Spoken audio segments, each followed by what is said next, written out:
कृषीप्रधान आणि लोकसंख्या बहुल असणाऱ्या आपल्या भारत देशात बहुसंख्य जनसमूह कृषी आधारित उत्पन्नावर अवलंबून आहेत. काबाड कष्ट करून शेतकऱ्याने उत्पादित केलेल्या शेतमालापैकी जवळपास 15 ते 20% शेतमालाचे काढणी पश्चात नुकसान होते.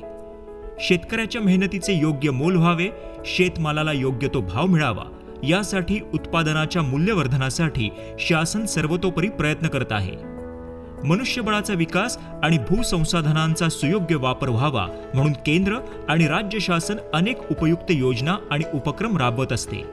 त्यातीलच एक अत्यंत महत्त्वपूर्ण योजना म्हणजे कृषी पायाभूत सुविधा निधी योजना. ही योजना विविध वित्तीय संस्थांच्या सहभागाने राबवली जात आहे. योजनेअंतर्गत प्राथमिक प्रक्रिया केंद्र उभारणे, रायपनिंग चेंबर उभारणे, वाहतुकीची साधनं उपलब्ध करणे, साठवणुकीकरिता कोल्ड स्टोरेज आणि गोडाऊन्स निर्माण करणं इत्यादी प्रकल्पांना शासनाने समाविष्ट केले आहे. या योजनेअंतर्गत थेट अनुदान न देता लाभधारकाला 2 कोटी रुपयांपर्यंतच्या कर्जावर 3% व्याज सवलत शासनामार्फत उपलब्ध करून दिली जाते. कर्जाच्या परतफेडीचा कालावधी 7 वर्ष इतका आहे.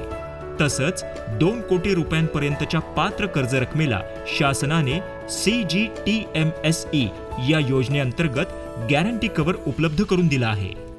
प्राथमिक कृषी पतसंस्था, विपणन सहकारी संस्था, शेतकरी उत्पादक संस्था, स्वयंसहायता गट, वैयक्तिक शेतकरी, संयुक्त उत्तरदायित्व गट, बहुउद्देशीय सहकारी संस्था, कृषी उद्योजक, केंद्र, राज्य संस्था किंवा स्थानिक संस्था पुरस्कृत सार्वजनिक खाजगी भागीदारी प्रकल्प या संस्था कृषी पायाभूत सुविधा योजनेअंतर्गत लाभास पात्र ठरतात.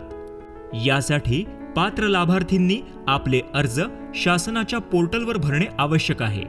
त्यासाठीची कृषी पायाभूत सुविधा निधी आवेदन अर्ज पोर्टल वापरण्याची प्रक्रिया आता आपण समजून घेऊया.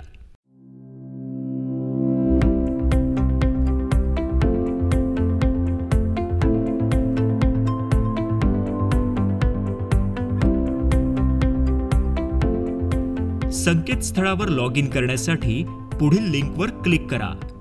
नमस्कार, आपले संकेतस्थळावर स्वागत आहे. कृषी पायाभूत सुविधा निधी प्राप्त करण्यासाठी agriinfra.dac.gov.in या साईटला भेट द्या.